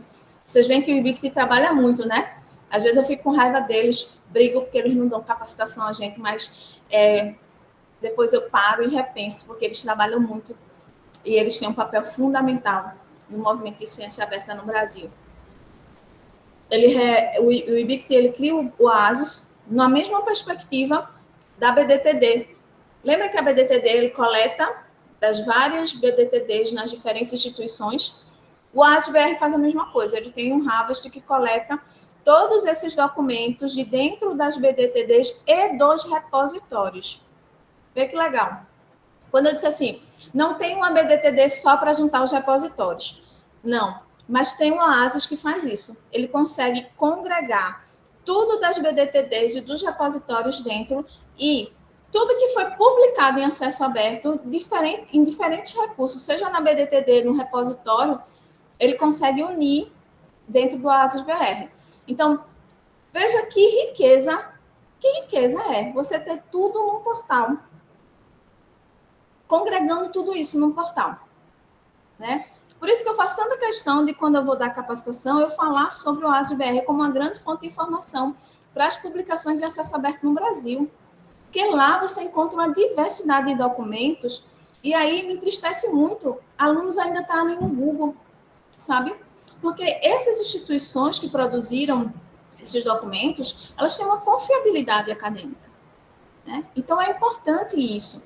E aí, ó, reúne a produção científica e os dados de pesquisa em acesso aberto, publicado em revistas científicas, repositórios digitais de produção científicas, repositórios digitais de dados abertos, de pesquisa, bibliotecas digitais de tese e dissertações. Vem que ele reúne tudo. Isso é muito legal. Então, aqui é o Oasis BR, é a carinha dele. Eu vou clicar lá. Vocês vão receber o link aí por Willy. E aqui, ó, ele tem a carinha muito parecida com a BDTD, com o repositório, tá? Porque normalmente os softwares são iguais. Então, ele diz assim, ó, eu tenho uma produção muito grande aí de documentos sendo coletados. Vocês veem os números? E eu tenho diversos tipos de documento. Eu tenho artigo, tese, dissertações, conjunto de dados de pesquisa, livros e capítulos de livros, tá? Eu participo de uma grande rede aqui, ó, tá? Ele é um mecanismo de busca multidisciplinar. Então, o que está coletado aqui no Oasis BR, ó, dados de pesquisas, repositórios, revistas científicas, BDTD, ele tem parcerias internacionais, então, ele o conteúdo dele é reproduzido nessas outras instituições internacionais e a gente tem uma visibilidade no mundo todo, né? Então, se eu pesquisar qualquer coisa aqui, qualquer tema, ele vai me dar, tá? Então, eu vou pesquisar zoonoses. Lembra que ele está pesquisando em várias instituições no Brasil inteiro, tá? Então, ele vai lá. Lembra que na BDTD nacional ele me deu 2.000 documentos, aqui ele me dá 7.596. É mais do que o triplo, né? Então, eu tenho as instituições onde esses documentos foram coletados, tá? Eu tenho o título, né, da fonte, se foi um repositório, se foi uma biblioteca digital, os programas de pós, tá? Eu tenho os autores, orientador, tipo de documento. Agora, vê que riqueza. Ele não só tem mais tese e dissertação da BDTD, mas ele tem um conjunto de documentos que, na verdade, muitos deles vêm do próprio repositório. Então, agora eu tenho um artigo e dos portais, né? Desculpa, dos portais também. Eu tenho um artigo, eu tenho dissertação, eu tenho trabalho de conclusão, eu tenho tese, artigo de conferência, outros, porque eu acho que não especificaram ali um tipo de documento, relatório, eu tenho um capítulo de livro, eu tenho um livro, eu tenho um pré-print, eu tenho um conjunto de dados, eu tenho um artigo de revisão. Veja que número enorme. Eu tenho aí uma fonte de informação que ela me dá muitos documentos, né? Eu tenho idioma, eu tenho português, inglês, espanhol, tá? Eu tenho por assunto em inglês, se eu não conheço, né? Eu sempre digo aos meninos, vai montar uma estratégia de busca. Eu tenho que montar uma estratégia de busca pensando na minha fonte de informação aqui no Brasil, né? Mas eu também tenho que pensar numa fonte de informação, numa base de dados internacional. E às vezes eu não conheço os termos da minha área em inglês. Olha sempre os assuntos em inglês que vai te ajudar a montar a tua estratégia de busca. É muito importante. Área do conhecimento e ano de publicação. Quero os últimos 10 anos, os últimos 5 anos. E aí, ó, você acessa esse documento e tem a mesma perspectiva da BDTD. Ele vai te enviar, tá? Para onde ele... Eita, deixa eu ver que isso aqui deu um erro. Ele vai te enviar para onde o documento tá. Deixa eu ver aqui.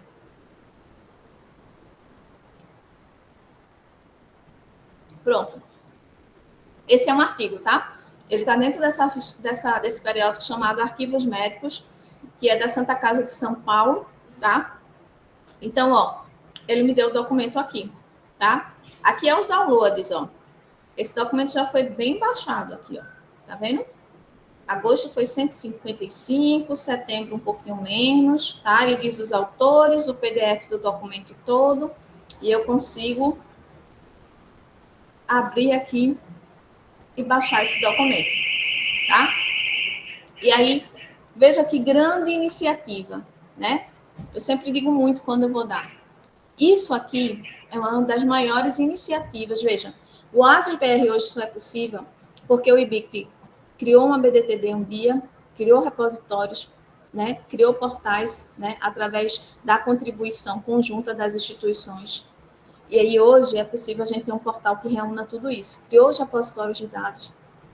E a gente tem aí a produção científica do Brasil, representado por várias instituições. E, infelizmente, o ASIS-BR é uma ferramenta que poucas pessoas conhecem. E a gente tem tentado disseminar em todas as oficinas que a gente dá aqui sobre pesquisa, busca e uso da informação. Tá? Então, faz uso disso, isso é muito legal. Professores, usem na sala de aula com os alunos ou nos chamem, né? Que a gente tem o maior prazer de falar sobre isso. Terminou a ASIS-BR? Me digam se tem alguma dúvida. Ou tá muito ruim. Tá muito bom. Oh, meu Deus. Então, ó. Terminamos aí. A gente já tá quase acabando. Não fica preocupado. Eu não vou deixar ninguém sem almoçar. A gente vai falar um pouquinho sobre pré-prints. O que são pré-prints que o povo fala tanto? São artigos contendo relatos de pesquisa acadêmica ainda não validados por pares nem aprovados para publicação em periódico científico.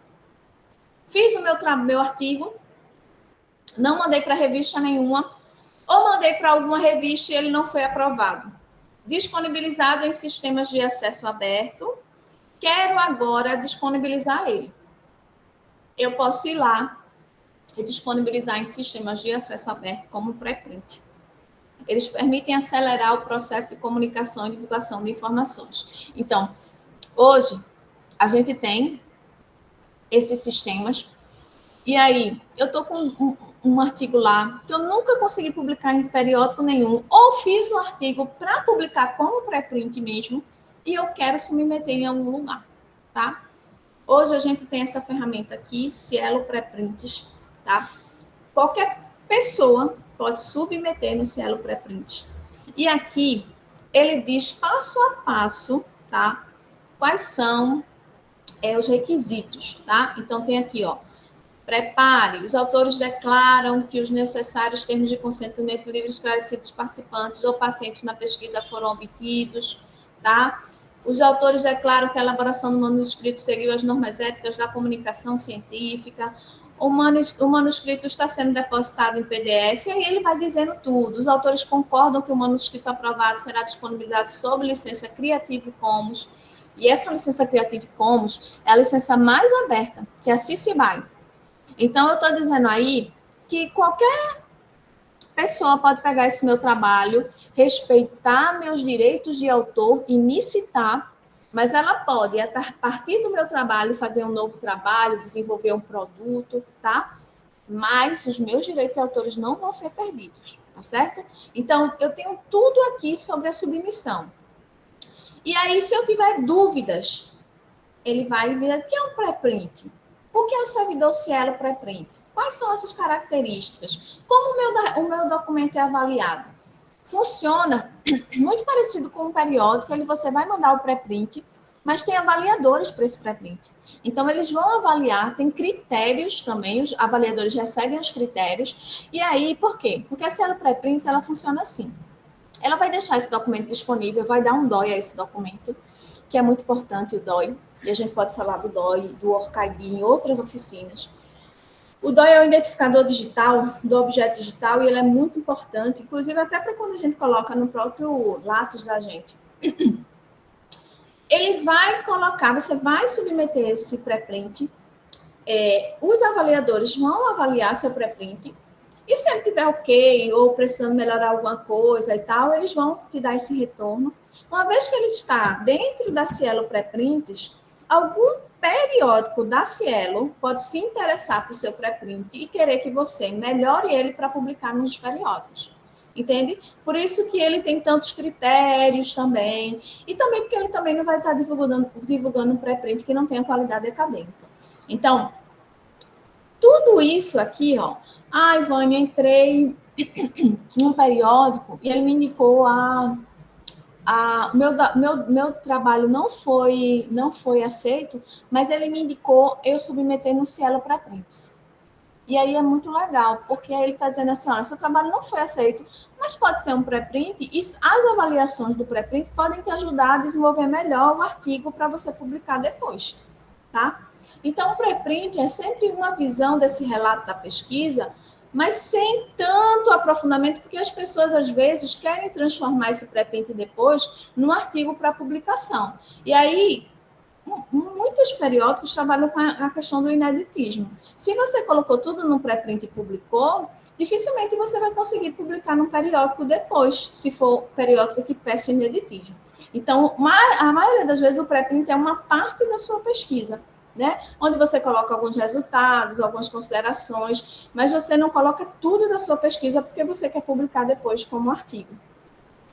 E aí, a gente sempre recomenda a Cielo Pré-Print, tá? Porque é muito organizada, tem todos os critérios, né? Os pré-prints que são avaliados aqui, eles são avaliados por pares da área. Aí ele diz aqui, ó, como é que avalia. Então, ele tem tudo isso. E eu também posso vir aqui e usar como uma ferramenta de pesquisa. Só tem cuidado, porque assim, o pré-print, ele passa por uma avaliação, né? Mas ele não passa por uma avaliação tão criteriosa como artigos científicos. Então, talvez, num pré-print ou outro, você ache alguma coisa assim dentro da sua área que você, né, estranhe, mas é importante a gente pesquisar também e visualizar isso aí, tá? E aí a gente vai chegando para o finalzinho já, com repositórios de dados, eu acho que tem mais os recursos de aprendizagem e a licença Creative Commons, que a gente vai falar um pouquinho, tá? Diferente dos repositórios institucionais, os repositórios de dados, eles servem como local centralizados para os pesquisadores depositarem, preservarem, acessarem e reutilizarem os dados gerados em suas pesquisas, de acordo com o princípio da ciência aberta, contribuindo para o fortalecimento e colaboração no fazer ciência. Então, diferente dos repositórios institucionais, onde eu coloco minha tese como um todo, meu artigo como um todo, no repositório de dados, eu vou colocar meus instrumentos de coleta de dados, tá? Os meus dados coletados, tá? O bruto da minha pesquisa, sabe? Fiz um questionário com a comunidade quilombola, e aí, logicamente, eu tenho que entender que ao colocar esses dados brutos, eu tenho que colocar atender os princípios éticos também, né? E a anonimização de pessoas, entrevistas ou coisas com crianças, a gente também tem que ter uma preocupação aí, né? Tem que ter uma preocupação com a LGPD, né? Então, a gente tem uma oficina da LGPD hoje à tarde com o Tiago, que é maravilhoso, e eu convido todo mundo a participar também. E aí eu vou colocar esses dados lá, respeitando os princípios éticos da ciência, tá certo? Hoje, a gente não tem um repositório de dados na UFRPE. Algumas instituições também não têm. Outras instituições já têm seu próprio repositório de dados. Como a gente não tem, a gente indica que quando a pessoa precisar, e hoje isso está muito claro, viu, gente? Às vezes tem projeto de financiamento, editais de financiamento que já pedem para que todos os dados da pesquisa financiada estejam no repositório de dados. Né? Algumas revistas, periódicos já pedem que o artigo seja publicado, para que o artigo seja publicado, os dados estejam no repositório de dados. Então, para atender esses critérios, a gente indica o repositório de dados do IBIRT. A Rural indica o repositório de dados do IBIRT, tá? E ela diz assim, ó, se você estiver interessado em publicar seus dados em nosso repositório, consulte nossas instruções, tá? Então, eu já deixo aqui amarradinho para você quais são as instruções, tá? O que você precisa fazer. E é um documento bem claro, né? A organização da comunidade, falando tudo, né? E aí os dados de pesquisa. E ele diz exemplos do que não são dados de pesquisa. Que aí esses tipos de documentos, eles estão normalmente no repositórios, né? Então, prints de tabelas ou quadros de publicação não são dados de pesquisa, tá? Formatos e tamanhos. Embora qualquer formato de arquivo, né, possa ser depositado no repositório, sempre que possível, devem ser escolhidos formatos que ajudem a preservar e garantir o acesso ao longo prazo. E a gente trabalha muito com formatos de preservação digital, né? Então, os periódicos científicos, a gente orienta a publicar em PDF-A, porque PDF-A é um formato de preservação digital, né? Então, ele vai dizendo aqui, né, os tipos de formato, né? Se você puder publicar nesses formatos de preservação digital, isso já contribui bastante, né? Aí ele diz como nomear os arquivos, não utilizar espaços, anonimização, lembra dos direitos, né, da LGPD, dos direitos, dos princípios éticos, né? Licença, né? No depositar dados, a licença padrão atribuída é CC BY, que permite que outros distribuam, remixem, adaptem, criem a partir do seu trabalho, mesmo para fins comerciais, desde que lhe atribuam devido crédito pela criação original. Desde que lhe atribuam os créditos, tá? Aí ele mostra como é que faz o login para que você possa depositar esses dados, tá? A criação dos conjuntos de dados tem que ter o nome do pesquisador, o vínculo, o nome da comunidade. E ele vai dizendo direitinho aqui, ó. Após concedida, você tem acesso e você consegue preencher os metadados, tá? e dizer quais são os metadados obrigatórios: título, autor, contato, a descrição, escreva um resumo descrevendo a finalidade, a natureza e o espaço de conjuntos de dados, tá certo? E ele vai dando todas esse a parte aqui do que é, tá? Informações sobre o software utilizado, quais os conjuntos de dados relacionados a esse conjunto, tá certo? O que foi que eu usei, né? Qual foi o material que eu usei, né? Eu fiz a entrevista, essa entrevista gerou algum conjunto de dados, tá? Aí tem edição de conjuntos de dados. Então, se vocês visualizarem aqui, ó, deixa eu só mostrar aqui para vocês. Aqui, ó, alguns arquivos, algumas miniaturas, tá certo? Então, ele vai colocando aqui para mim quais são os conjuntos de dados que eu utilizei, né, dentro da minha pesquisa, tá? Fiz uma coleta, fiz um estudo dessa coleta, tá certo? Eu usei alguns procedimentos de laboratório, né? Eu fiz algumas entrevistas, eu fiz alguns questionários, eu desenvolvi um método de pesquisa. Então, quais são esses conjuntos de dados? E ele vai dando tudo isso passo a passo de como você deposita, tá? Então, se de repente você está fazendo isso como uma obrigatoriedade para atender um edital ou atender um periódico, você deposita tudo isso.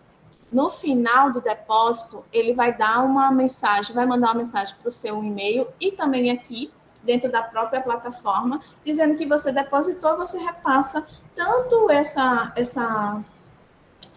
confirmação, né, para a agência financiadora ou para o periódico que solicitou isso, tá? E aqui fala um pouquinho sobre o que é o depositar dados, tá? Então, vocês podem acessar aí, ó, o que é, quais são os termos, tá certo? Os direitos e deveres, as políticas, tá? O guia do usuário, tá? Então, eu tenho como visualizar tudo isso aqui. E na frente aqui eu tenho como pesquisar também, tá certo? E aí ele tem um videozinho que explica como é que você deposita. Eu tenho os últimos documentos aqui, ó. O que foi depositado aqui, ó. Ele diz aqui, ó, acessibilidade digital dos periódicos do portal de periódicos da UDESC, tá? Então, quais são, né? Quais são esses conjuntos de dados? Ele me dá aqui a possibilidade de baixar esses conjuntos de dados para que eu possa visualizar ali, tá? Então, é uma ferramenta importante, né? Tranquilo até aí? Do depositar dados, vejam que é muita informação, né? E olha que eu nem botei tudo aqui. Mas a gente queria trazer para vocês, pelo menos as introdutórias. E é que a gente tem usado com muita frequência hoje em dia. Essa é a penúltima, que se chama Recursos Educacionais Abertos, para quem é das áreas aí de educação, de sistemas, de CI, que trabalha com a licenciatura, né? E com bacharelado também, mas muito ligado a licenciaturas. Tem se deparado muito com recurso educacional aberto, né? Tem se deparado muito com recurso educacional aberto, porque o recurso educacional aberto, além de facilitar o ensino-aprendizagem, ele também traz uma questão muito importante, que é atender, né, aos direitos das pessoas com deficiência, né? Eu acho que é a pessoa deficiente que chama hoje, não é mais a pessoa com necessidades especiais, né? Parece que o termo foi abolido. Se eu estiver errada, alguém me corrija. Então, ele atende muito a esses critérios, né? Então, eu tenho aí recursos de acessibilidade que podem ser bem trabalhados nos recursos educacionais abertos. E isso tem contribuído muito para o ensino, a aprendizagem, não só, né, na formação inicial das crianças, mas nessa formação ao longo da vida aí.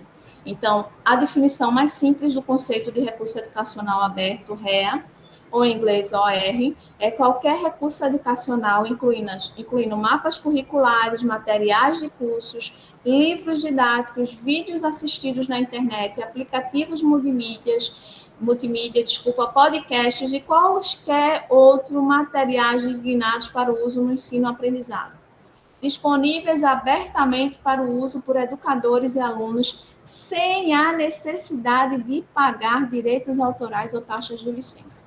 O recurso educacional aberto, ele é criado e pensado para fazer, de fato, né, que essa ciência colaborativa, que esse movimento de ciência aberta que a gente pensa tanto, ele chegue para a sociedade. Eu acho que o recurso educacionais aberto, ele é uma forma linda de chegar a essa ciência aberta para a comunidade, né? Para a sociedade em si, né? E aí a gente tem duas ferramentas que a gente vai mostrar hoje. A gente não tem recursos educacionais abertos no nosso repositório, tá? Mas a gente sempre indica, se a instituição, se algum aluno, se algum professor quer registrar isso, usar ou o EduCapes, tá? Que é uma ferramenta desenvolvida pela CAPES. Deixa eu só fechar aqui essas outras para ele ficar. Tá? Ou o Educare, que é da Fiocruz, tá bom? Então, eu tenho o EduCapes aí, e aí ele funciona na mesma perspectiva do repositório, tá certo? Eu posso vir fazer a busca aqui, eu posso fazer por assunto, autores, data de documento, material da Universidade Aberta do Brasil, tá? Então, eu posso vir aqui por assunto, e aí ele vai abrir para mim aqui, ó, navegando por assunto, e eu tenho vários aqui, ó, documentos. Então, quando eu abro esse documento, eu trabalho na praia, contribuições de engenharia de produção e da ergonomia sobre o olhar da atividade. Então, eu clico aqui, ele vai abrir os metadados para mim, tá certo? Ele vai abrir aqui, ó, que tá, ele vai dizer que aparece, né, na instituição da Universidade Federal Fluminense. Eu posso acessar, deixa ele só abrir aí.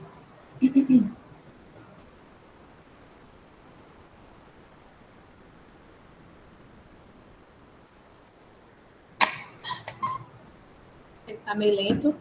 Enquanto ele está abrindo, ele dá algumas outras informações aqui, ó, sobre o que é o EduCapes, né? É um portal de objetos educacionais para uso de alunos e professores de educação básica, superior e pós-graduação que buscam aprimorar seus conhecimentos, né? Engloba em seu acervo milhares de objetos de aprendizagem, incluindo textos, livros didáticos, artigos de pesquisas, teses, dissertações, vídeos, aulas, áudios, imagens e quaisquer outros materiais de pesquisa e ensino. Então, o EduCapes, ele, como faço minha busca, como submeto meu material. Então, se eu tenho um material que eu quero submeter, ele diz aqui, ó, assista esse vídeo, ele mostra para você como é que faz, né? Se você precisa submeter algum material de mestrados profissionais, ele dá uma informação a você aí de como você direcionar isso, tá? Então, é uma ferramenta super fácil de você tanto pesquisar quanto submeter seu material. Ele tá rodando aqui, tá, gente? Não sei porquê. Tá demorando a abrir. Mas vou deixar ele abrindo aqui e vou mostrar o Educare para vocês, que é da Fiocruz, tá? O Educare é um novo ecossistema de recursos educacionais abertos, tá? Então, ele também tem aqui, ó, sobre o Educare, o que é o Educare, né? A gente vê que aqui é uma instituição de tanto renome, né, tanto o CAPES quanto a Fiocruz, e é importante a gente conhecer essas fontes de informações, né, para o nosso dia a dia, né, para o nosso fazer docência, para o nosso fazer enquanto bibliotecário, enquanto profissional da ciência da informação. E aí tem um vídeo assim, explicando o que é o Educare, né, no espaço de colaboração, criação e diálogo, que integra as diferentes etapas do ciclo da vida dos recursos educacionais, né, então aqui, ó, principais funções, criar recursos educacionais e aulas, compartilhar em redes sociais, perfil do autor, e é uma riqueza, né? Uma riqueza de conteúdo aí. E o que você procura, tá? Então, redes, Birêmio, na SUS, tá? Então, eu vou colocar aqui meio ambiente. Estou pesquisando bem assim, viu, gente?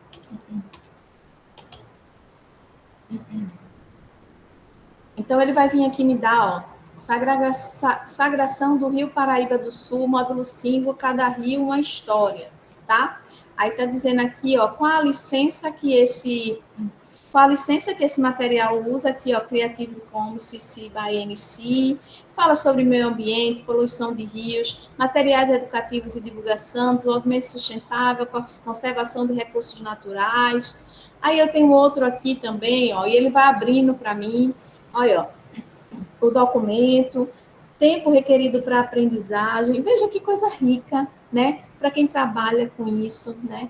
Para quem desenvolve isso, né? Para trazer para a sala de aula, né? E aí, ó, baixar os arquivos, MP3, material ampliado, né? Em movimento conexões curriculares. Alguns desses documentos de aprendizagem são ligados aos currículos, né? De aprendizagem aí, né? Se está no ensino, na formação, é porque mudou agora, né, minha gente? O ensino fundamental 1, 2, né? Então, eles estão ligados aí nesse contexto, e isso é maravilhoso. O outro lá não abriu, eu vou desistir dele, mas vocês viram que é a mesma perspectiva, né? Então, chegou aqui na biblioteca. Ah, Ivone, eu preciso submeter meu recurso educacional aberto e queria uma indicação. Educaps ou Educare, tá certo? Que são nossas duas. Tranquilo até aí. Eu vou correr um pouquinho, porque eu acho que eu já passei um bocadinho, né? Eu falo muito. Então, ó, eu vou finalizar aqui com a licença Creative Commons. Vocês viram aqui, né, no próprio Educare, como é importante a questão da licença Creative Commons, né? E no movimento de ciência aberta, a gente liga tudo a ela, né? Se a gente está publicando um artigo científico, a gente diz que tipo de licença a gente está usando, a gente disponibiliza essa licença, né? Aí ela está dizendo aqui, ó, se eu clicar nela, ela diz aqui, essa licença permite que outros remixes se adaptem e criem a partir do seu trabalho para fins não comerciais. Lembra que aquela outra se vai até para fins comerciais vai? Essa daqui ela está dizendo, ó, para fins comerciais não. O recurso de aprendizagem aberto, ele deve ser para que a gente usufrua disso aí sem ser fins comerciais. Então, a licença Creative Commons, ela não tira o direito de ninguém. E se eu não quero que meu documento seja para fins comerciais, eu posso dizer dentro da minha licença. E eu acho justo que a gente diga, né? Então, não é sobre não restringir algumas coisas que você não concorda, né? Mas é sobre a gente trabalhar de forma colaborativa, realmente. Entender o que é essa licença e que ela tem restrições também. Então, o Creative Commons é uma organização não governamental internacional sem fins lucrativos que visa promover o compartilhamento do conhecimento, da cultura e da criatividade. Veja como é importante a ligação com o movimento de ciência aberta, né? Como essas outras iniciativas e projetos, eles surgem da ciência aberta. Promover o compartilhamento desse conhecimento, né? A colaboração da ciência, né? O fortalecimento da ciência, o aprendizado conjunto, né? A licença Creative Commons são licenças públicas que estabelecem os termos de autorização que é dada para qualquer pessoa do público que queira fazer o uso daquela obra naqueles termos. A pessoa que vai usar precisa respeitar as condições e limites estabelecidos na licença, assim como ocorre quando a licença é dada para uma pessoa particular. Então, veja, se eu estou vendo aqui que está publicado que eu não posso usar esse recurso para fins lucrativos e eu uso, eu posso abrir um processo contra a pessoa. A licença Creative Commons, ela me garante isso, tá? Porque eu estou deixando aqui claro para o mundo inteiro que não pode ser criado nada para fins lucrativos a partir da minha obra. Então, ela protege você também, né? Então, aqui é o link, tá? Da licença Creative Commons. Não, isso não é uma oficina sobre a licença da Creative Commons. Na verdade, é a gente mostrando as iniciativas do movimento em acesso aberto, mas a gente vai sim, tá? Trazer uma oficina sobre a licença Creative Commons, aqui, ó, no sobre as licenças, aqui onde tem licenças, ele fala especificamente de cada uma das licenças, quais são os textos, as atribuições, tá vendo? E aí, o que eu posso, o que não pode, eu não quero que seja comercial, eu não quero que tenha derivações, tá? E a licença Creative Commons, ela vai do mais aberto para o mais fechado. Não é sobre eu abrir tudo porque eu quero tudo. tá? Mas ela vai do mais aberto para o mais fechado. Então, a CC BY, ela deixa você fazer tudo, copiar, publicar, atribuir, uso comercial, modifique e adapte, mudar a licença. Já a CC BY SA, tá? Ela diz assim, ó, eu posso fazer quase tudo, mas eu não posso mudar essa licença, tá? A CC BY NC, ela diz assim, ó, você pode copiar, publicar, você pode modificar, mas você não pode fazer uso comercial disso, tá? A CC BY ND, tá? Que é esse igualzinho aqui, ó, ela diz assim, você pode tudo, mas você não pode modificar e adaptar. Você tem que fazer de acordo com o que eu fiz, tá? A CC BY NC SA, ela diz assim, ó, você não pode fazer uso comercial dela, nem pode mudar a minha licença, tá? Então, muita gente usa a CC BY NC SA, porque não quer que faça uso comercial e não pode mudar, tá? E a CC BY NC ND, que é a mais restrita, ela diz assim, ó, você não pode fazer uso comercial e você também não pode modificar e adaptar, tá? Então, ela restringe mais, tá? A ideia não é a gente tirar direitos de ninguém. A licença Creative Commons, ao contrário, ela vem estabelecer nesse mundo louco da internet os limites, que a gente sabe que as pessoas não têm, né? Então, a gente precisa dar esses limites. Então, tudo que a gente publicar em meio digital, né? Eu vou dar um exemplo. A gente tem cometido um erro aqui, que todos esses materiais que a gente disponibiliza dos slides, a gente devia estar colocando a licença e a gente não coloca. A gente precisa informar para as pessoas que tipo de licença a gente está adquirindo aí, né, para esses materiais que a gente usa no programa de capacitações do CIB. Não é? A gente não tem o hábito, né? E a Casa de Ferreira Espeto de Pau, agora mesmo eu estava olhando dizendo, eita, já estou errada aqui, ó, tá vendo? Mas é isso, é sobre os limites que se dão, né? Gente, eu agradeço muitíssimo. Aqui são algumas referências que eu utilizei nessa apresentação de hoje. Essa apresentação não é só minha, como eu falei no início, é minha e de Cleidiane, né? Ela fez a dela, passou para mim, eu fiz a minha, passei para ela, para que a gente fizesse esse trabalho colaborativo, juntinhas. Inclusive, o slide dela tem uma licença Creative Commons, tá? O meu realmente não tem, eu pequei aí por isso, mas a gente também vai incorporar aqui isso para o CIB, né? Isso é importante. Eu queria muito agradecer a atenção de todos vocês. Eu sei que para alguns é um tema muito novo e talvez seja muito difícil assimilar tanta informação, mas eu queria dizer a vocês que a gente está aqui, né? A gente tem um corpo técnico aqui no CIB e uma equipe muito boa, e todos os setores. Dani, já quero, né? Eu também, Dani. Eu gosto muito da licença Creative Commons, eu acho ela muito importante, tá? Bia, ainda consigo me inscrever na LGPD? Eu acredito que sim. Consegue, Bia. A gente dá o jeitinho brasileiro, dá sempre certo. Vê se? Eu acho que a coordenadora vai falar com você, viu, Bia? Eu queria agradecer muito, tá? A gente vai continuar falando sobre ciência aberta aqui muitas e muitas vezes, porque a gente precisa criar essa cultura dentro da instituição, tá certo? Muito obrigada. Se alguém tiver dúvida, coloque, por favor. Eu queria agradecer a meu amigo, como é seu nome? Jamar? Jamar.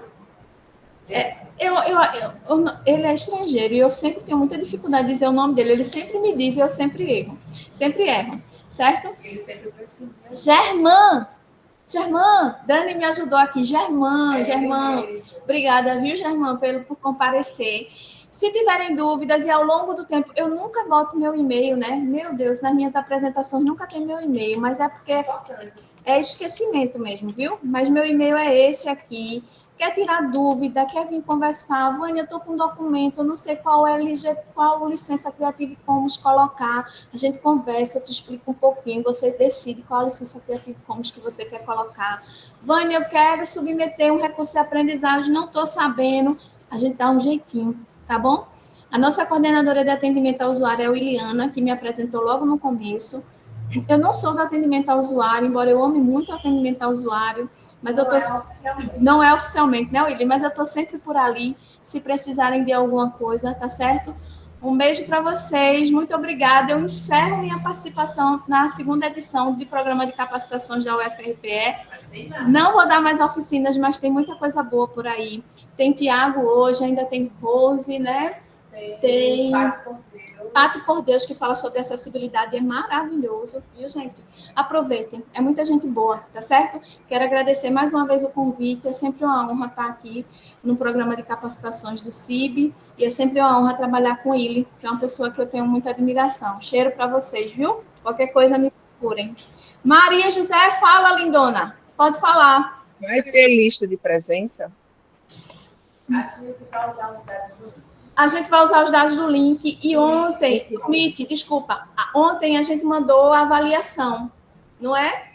Aí, se vocês Isso. puderem... Quando eu falo de lista de presença, é avaliação, tá? Desculpa aí, desculpa. Não, Maria, você é uma maravilhosa. Muito obrigada pela participação. A gente mandou a avaliação ontem, aí aquela avaliação acho que já vale, né? Para os dois. Viu? Tá bem, então, muito obrigada. Qualquer coisa, estamos por aqui. Hoje também mandou? Eita, eu nem vi. Ô, André, desculpa, eu não vi não. Viu, André? Eu também não vi. André disse eu acabei de entrar, é porque eu caí 1000 vezes, mas eu me levantei, machucada, mas me levantei. Pronto, Maria. O Willy vai colocar o link novamente. André, obrigada, viu, querido, por informar. Grata. Viu? Eu que agradeço vocês. Olha aí o link para quem quiser avaliar.